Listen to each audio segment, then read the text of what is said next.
let's start from the beginning because your story is not easy. It's a crazy one to tell, Yeah. but it's real. So I Yeah. really want to know about when you went back to prison or when you went to prison for over 4 years for robbing Yeah. 6 banks and 5 hotels. Yeah. Can you kind of take us back to that chapter in your life and what led to Yeah. those events? Well, it's kind of crazy because, like, literally, uh, the part that's hard to talk about or hard to that trips people out is that I was actually going through the motions, and I had my family. We was going to church. I owned a house. I had 6 kids, Mm-hmm. but we was but the inside of the house was there was always problems Mm-hmm. with me and my wife. She had like postpartum depression, different types of things that after having each baby it would get worse, and we'd have a lot of arguments. It was real toxic at the time. So with the anger, the bitterness led to more immorality, dealing with other women, and then it started affecting the home and the Mm-hmm. finances. House started going into foreclosure, and jobs were minimal at the time. So when I would go to work, there are so many different things that had happened. I go to work, but then work would end. I still had bills, still had a habit I had to take care of that I Right. needed. And so when I would go to cash the little check that I had, I'd walk up to the teller and I'd see where they take the money, and I'd be like, damn, that's a lot of money. I need that. But I'd be like, oh, hell no. Right. You know, daily going through the same motions, putting on the same persona. Mm-hmm. And people had a different view of me there was a different side of me that nobody knew, from my past, like as a kid before I became a church member, Mm-hmm.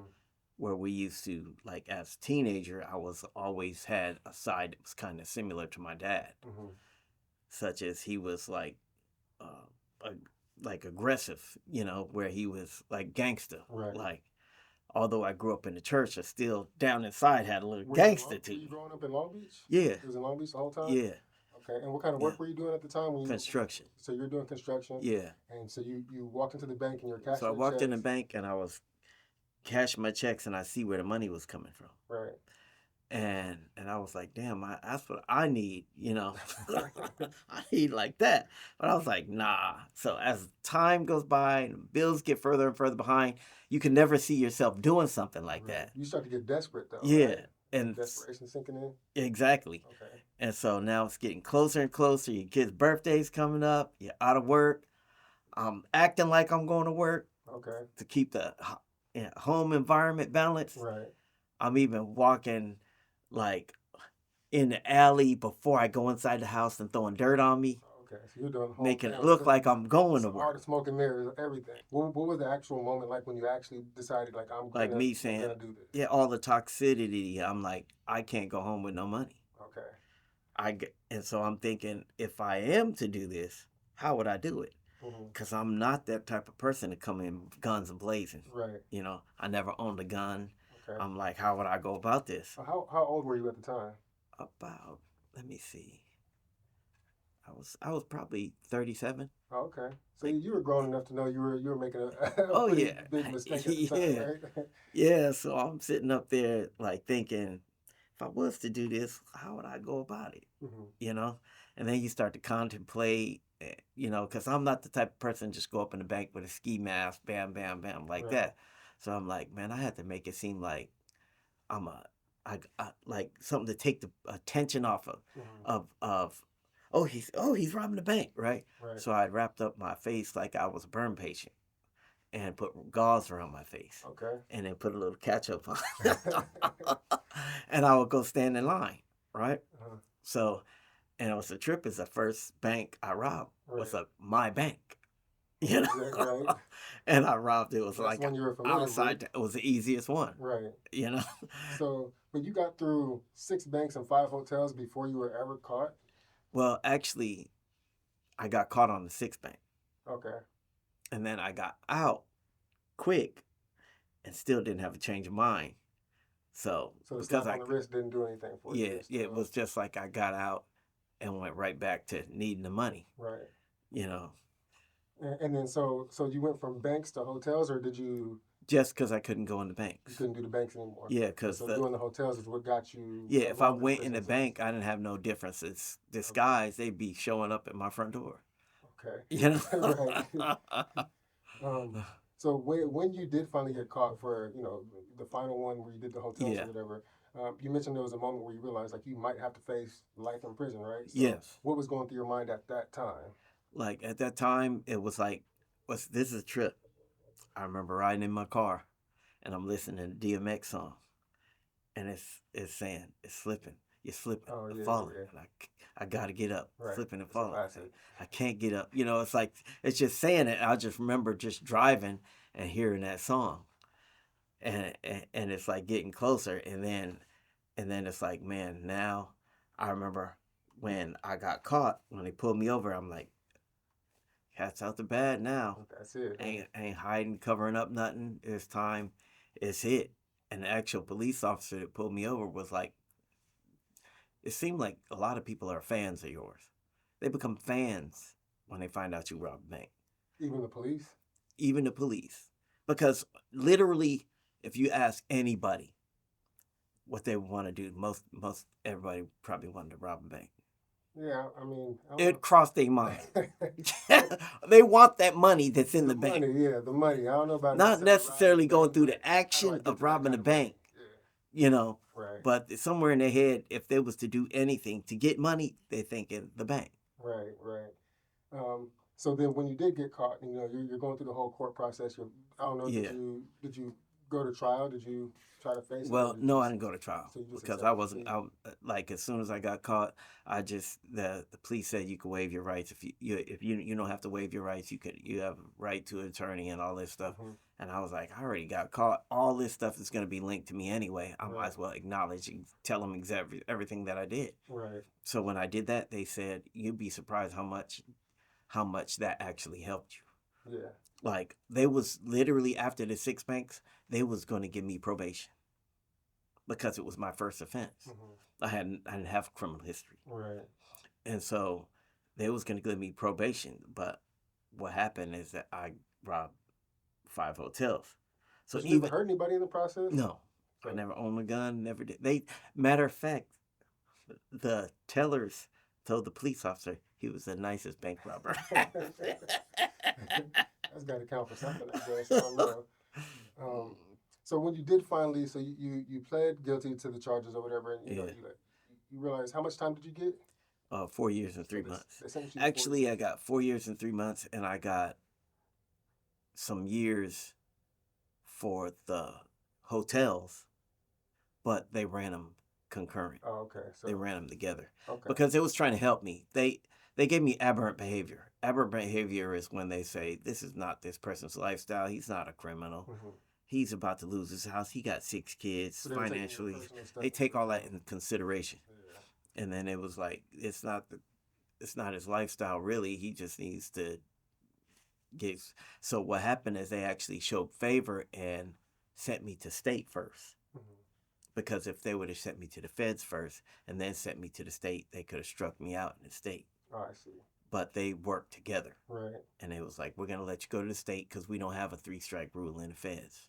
So when you did end up getting, you got your sentence handed down to you. Yeah. That realization of, like, damn, life is going to go on without me. Like, Yeah. You realize that, the world doesn't stop just because Bill Exactly. is in jail. You know what I mean? Exactly. That became your turning point, right? So Yeah. you said, like, you realized you missed funerals, moments with your children, your ability to protect your family. How did that change, the way that you kind of thought about your future and what you wanted to do when you did get out of prison? Well, the thing is, when you're locked up and you're used to being able to run around free, right? Right. Some people go crazy, and you'll be surprised some of the stories that I heard of people, like in jail, people are some of the most creative people there are. Like I seen when they was making us decorate during Christmas times, you think you was at Disneyland. Mm-hmm. And they just give you some boxes, some papers and stuff like that. The stuff they made looked like you was going through a cave at Disneyland. Mm-hmm. And so like people do different things to cope with being constricted, and my way of coping was writing. Okay. I would write my thoughts down. I would go to the law library and help people with their legal work. And I wrote books. I wrote movie scripts. I wrote all kinds of different things that would help occupy my mind. Okay. Because I heard of people sometimes making chess pieces out of boo boo and tissue, That's pretty extreme. like Yeah. crazy stuff, because they go crazy. Right. Okay. So you realize all that, and then you get to the point where you're finally going to be released. You get out, and instead of falling back, you kind of move forward in a major way. You mentioned writing, and you published a couple of books. You stepped into carpentry, and then you joined a boxing gym. That's when you first Yeah, started boxing and yeah. everything. Where did all the drive come from? As far as getting things back on track. Just having certain dreams and knowing what feeling your identity, of knowing what you're capable of and what you're doing. That's where my term father time came from, because I didn't do drugs and I didn't drink. That wasn't my thing. So I had my looks and my health was kind of preserved for my age. Being 59, nobody really Right. thought I was 59, Right. And then when I started competing, I actually went to the gym to help Lonnie, because I saw Lonnie was good, and I used to be a football coach. So I went, and I used to always love boxing. So I went to show Lonnie some things on intercepting fist and intercepting foot, which is a first read. How to read somebody when they're closing the gap and when they're attacking you. And I was going to help him, and then this guy at the gym was like, "You don't have a membership. You got to go over there." So I was like, paid for my membership. Now what? Right. I'm here. You can't say nothing to me now. Yeah, I mean, clearly it pushed you in the right direction because you've been doing your thing. You've been getting better. You've been coaching a lot of people as far as getting them to improve. I mean, I've been in the gym and gotten a lot of good advice from you. A lot of gym mates have been in there, got a lot of good advice from you. So clearly, it's moved you in the right direction. But I'm also curious, about the books that you mentioned. Marriage, The Lost Covenant, Inspirations of the House. Yeah. What do those titles mean to you, and what do you hope that if someone were to pick it up and read the book, what do you hope that they walk away with after finishing that? Well, Marriage, The Lost Covenant was brought about because when I was locked up, I remember at that time the word civil union started to come up, and people didn't know where to stand on that. People was like, "Oh, how do you feel about the civil union? This person, a man with a man, woman with a woman." And then being a Christian, I realized and understood what God's design for man and woman was. So I realized and also understood what that bond and that covenant symbolized, that because that it's missing, people don't know which direction to go. So they're susceptible to marry a pig or a goat or like anything, bestiality, a male with male, woman with woman, so they didn't understand the covenant. So I wanted to break down part of the covenant, what it symbolizes, how I went wrong in my marriage, how I went tit for tat, lack of forgiveness, and I wanted to implement all of those things in the books of how to even cope and how to deal with those things. Because you didn't just write books, you did kind of rebuild your career. You laced up the gloves. Yeah. And at almost 60 years old, you're still in the ring giving youngsters the work. I've seen it myself. I've seen it live. I've seen it on your YouTube. I've seen it all over the place. But I want to know, what does boxing kind of represent for you personally? Personally, boxing fascinates me because of the art of it. And then it really deals with your internal self. You dealing with certain fears. Like, in order to box or actually get in a ring, you got to deal with some internal issues of fear or anxiety and bring them under control. Like, being calm in a hostile environment is crazy to the normal person. And the only way you can be calm in that environment is by trusting your abilities, knowing who you are as a person, and knowing what you're capable of. And then it's like I tell everybody, you don't just hop on the freeway and drive with all these trucks and everything. You have to be trained. You have to learn how to navigate your way through the traffic, how to do certain things. So in boxing, it fascinated me. In every scenario, you had to learn a counter Mm-hmm. to it. So with that, you had to be able to make adjustments. Right. And I learned to be comfortable in there instead of fully nervous. And the way I dealt with my nerves is just by getting in there. Right. So People admire just people that get in that square circle, yeah. you know, and it's because it takes something that they feel like they don't have, Right. you It's know, serious like business in there. Yeah, you can get hurt it in is. You're getting in there. It's a trippy situation happen. Like making the adjustment in boxing was like when I had to spar somebody. Mm-hmm. I wasn't uh, alert to all the different things that was taking place, like when they would bring their friends. Mm-hmm. Like I didn't. I'm thinking it's a cool exchange of skills between me and this person, but this person has their own agenda, Right. and they're bringing their friends for a reason. Right. That's the politics of boxing, right? And that's the stuff you learn along the way. You had mentioned wanting to take a pro fight at some point. I'm Yes. curious, what would that, if that moment were to kind of come together, what would that Yeah. symbolize for you if it were to happen? Just a fulfillment of a vision, and to let people know that they could do anything that they put their mind to. You know, like people, what motivated me in the beginning was the fact that a lot of people were saying, "Oh, I'm too old. I can't do this. Mm-hmm. I can't do that. I'm past my prime," Mm-hmm. or whatever it is. And I'm like, stop with the excuses. You know, if I can do it, Mm-hmm. you can do it. Right. There's many different ways to go about it. You don't Yeah. have to have a top tier opponent to turn pro. Right. Look, so through it all, prison, rebuilding yourself, boxing, you keep going back to faith and vision. So, Hmm. what are some of the key lessons that you've learned about life, faith, and setting goals that you think a lot of people might overlook? I think that I remember when I was a child and looking up at the sky and saying, "Why am I here? How did I even get here?" Mm-hmm. To where I can see and look. And then I started thinking, is everybody else see from their perspective, like from what I see? Mm-hmm. You know, like what are the chances of you being here to be able to see and witness or go through these things? What is my even purpose? Mm-hmm. And uh, when I was 15, my mom had brought the pastor to our house, and he asked us some very important questions. And the question was like, if you was to die today, where would you go? You know?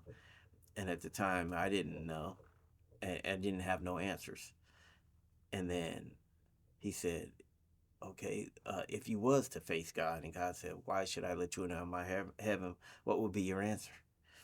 And then he started to show me through the scriptures what the scripture says about it.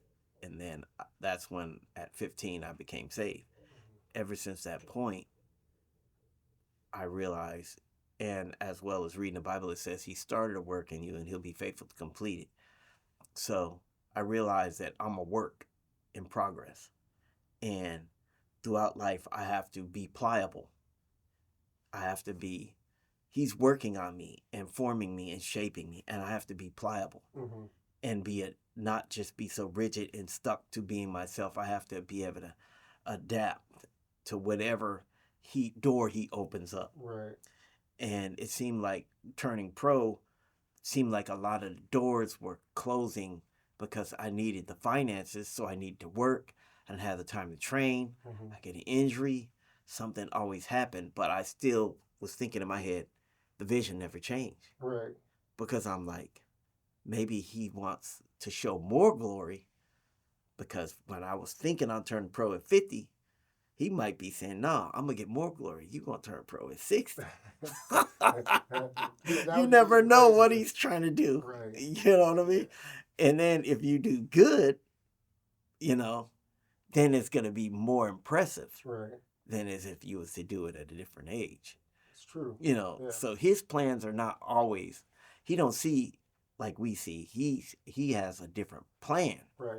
There's always That's a gonna bigger get picture, right? yeah. It's You know, always a just bigger get stuck picture. looking at one little part, one little piece of the picture, right? But it's Yeah. a bigger picture that So we need to take into account. yeah. So you It's all can't good. give up on that goal just because time is changing. Right.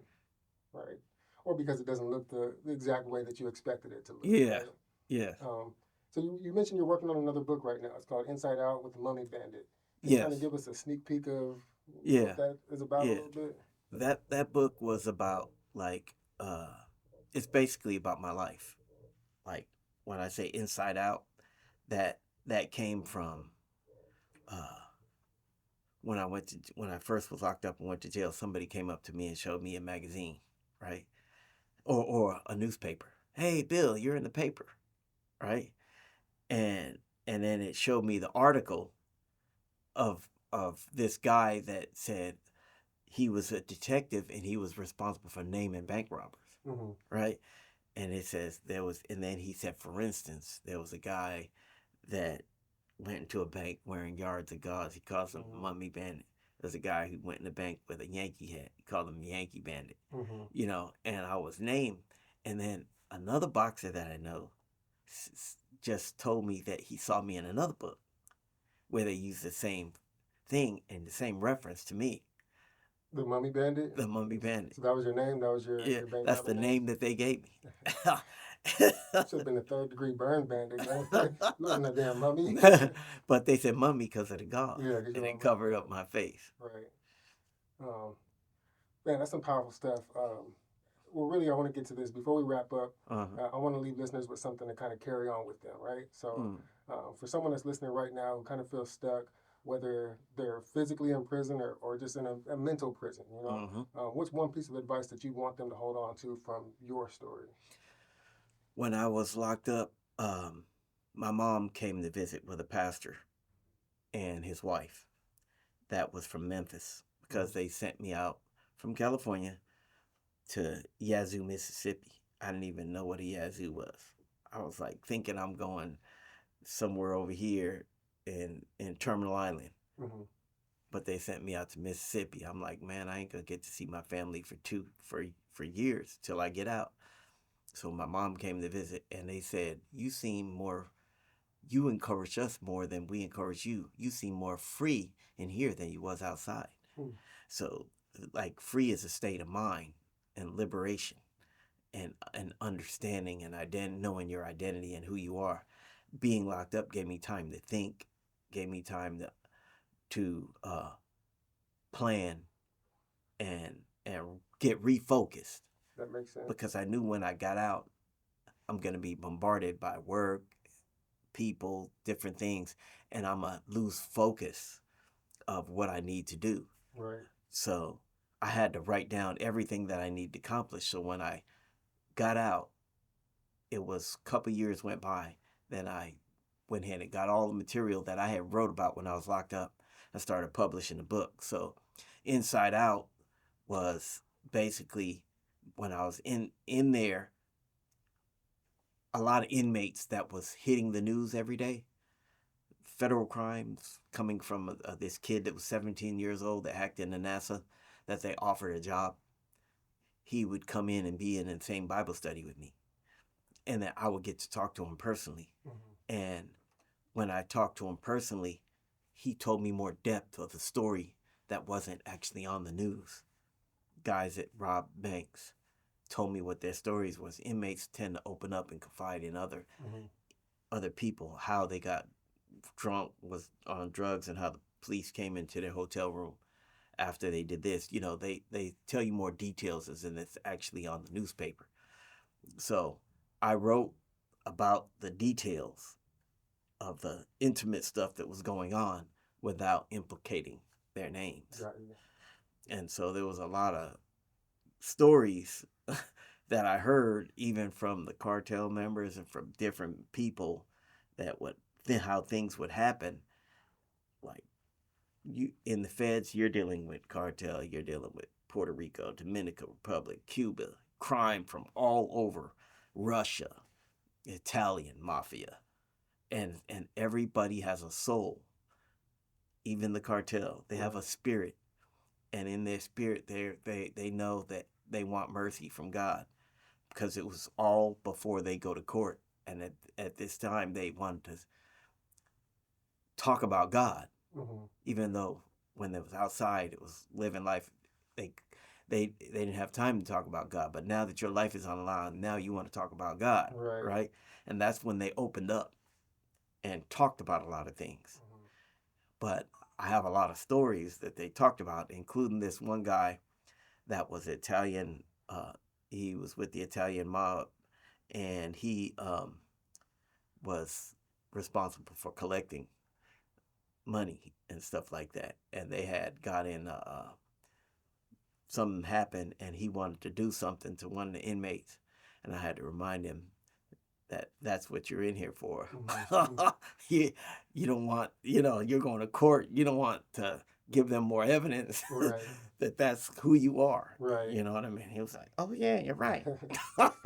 So basically, then at the end of the day, people just need to know that their freedom, their happiness, their peace of mind, everything, like you said, it's like it's a state of mind, right? It's Yeah, not something that is necessarily defined by your environment where you're yes, currently at physically or yeah, mentally. That you can kind of open up, be free, and be happy if yes, you choose to do so. But you got to do the work, right? You got to yes. do the work and Facts. put in the reps, the mental reps, whatever it may Yes, be, to get yourself to that state of mind yes. Facts. and to be happy and to be spiritually free, That's right. right? That's right. That's That's right. beautiful, man. I appreciate it. I appreciate you telling your story today. Um, Hopefully, it's going to strike a chord with somebody and inspire as many people as we can out there. I really appreciate it. All right, no problem.